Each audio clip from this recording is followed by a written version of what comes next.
श्रीमान राहुल गांधी या कांग्रेस के नेता अपने हिसाब से जो भी काम करते हैं, जो बोलते हैं, वो उनका मर्जी है। लेकिन देश को गाली देने का, देश को बदनाम करने का किसी को अधिकार नहीं है। ये किसी का मर्जी नहीं हो सकता है। राहुल गांधी जो भी बोलता है, अपने पार्टी कांग्रेस पार्टी को नुकसान होता है तो हमें कोई आपत्ति नहीं है। कांग्रेस पार्टी किस परिस्थिति में है ये उनका अंदरूनी मामला है, और राहुल गांधी के वजह से अगर कांग्रेस डूबता है तो हम उसमें कोई रुचि नहीं रखता है। अगर कांग्रेस पार्टी को राहुल गांधी ने डुबा दिया, बर्बाद कर दिया, तो हमारे लिए ये कोई रुचि का विषय नहीं है। लेकिन अगर वो देश को डुबाने का काम करेगा, देश को नुकसान कराने का काम करेगा, तो इस देश का नागरिक होने के नाते हम चुपचाप नहीं बैठ सकते हैं। और हम लोकतंत्र के मंदिर में देश के लिए काम करते हैं।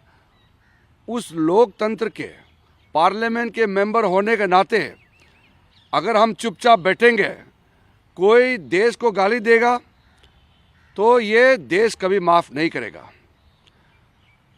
देश ने देख लिया कांग्रेस के नेतृत्व को और देश ने नकार दिया है।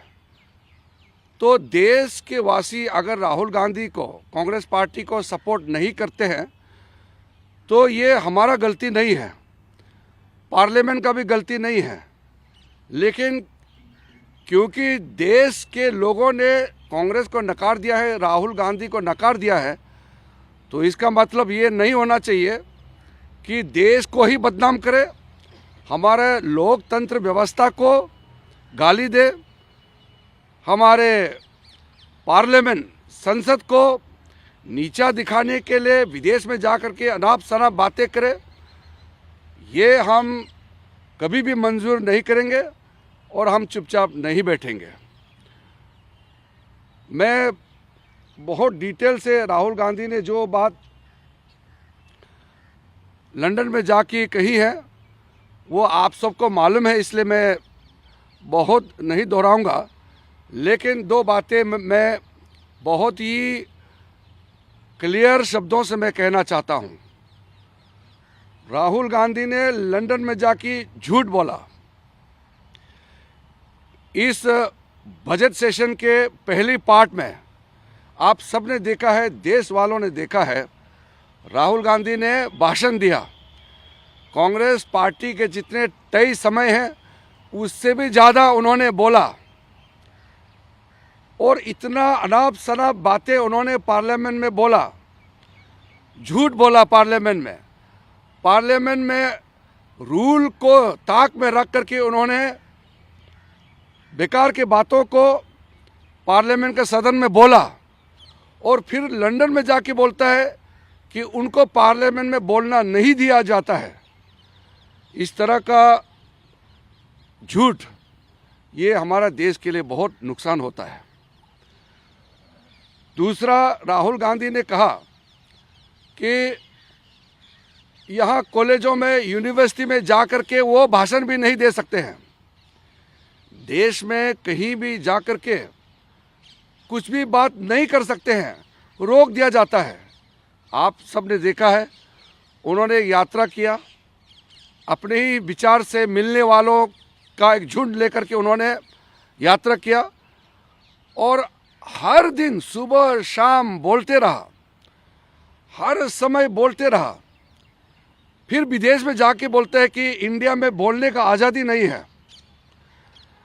इस देश में सबसे ज़्यादा जो बोलता है वही कह रहा है कि बोलने नहीं दिया जाता है। जो भी आप देखिए, सबसे ज़्यादा सुबह से शाम तक, रात दिन सरकार को गाली देते रहते हैं, बोलते रहते हैं, और वो कहते हैं कि उसको बोलने का आज़ादी नहीं है। ये किस तरह का तमाशा है। देश के लिए ये एक बहुत ही दुखद समय है कि पार्लियामेंट का मेंबर, जिस पार्लियामेंट का खुद मेंबर है, वही उस पार्लियामेंट का गरिमा को गिराने का काम कर रहा है। हम लोग तो जनप्रतिनिधि है, जनता का हित में जो भी है हम बोलते हैं, लेकिन कुछ लोग जनता और देश कोई मायने नहीं रखता है, इसलिए जो एंटी इंडिया फोर्सेस है, जितना भी भारत के विरोधी ताकतें हैं, वो सबका भाषा एक है। आप गौर कीजिए, जितना भी एंटी इंडिया फोर्सेस के गैंग मेंबर्स हैं, वो एक लाइन में बात करते हैं। जो श्रीमान राहुल गांधी बोलते हैं, वही भाषा भारत के अंदर और भारत के बाहर जितना भी देश के विरोध में काम करते हैं, वही भाषा बोलते हैं। नमस्कार, मैं हूं मानक गुप्ता। अगर आपको हमारा ये वीडियो पसंद आया हो तो इसे लाइक और शेयर जरूर करें, और हाँ, हमें सब्सक्राइब और फॉलो करना ना भूलें, ताकि आप देश और दुनिया की कोई खबर मिस ना करें। तो जुड़े रहिए हमारे साथ और देखते रहिए News 24।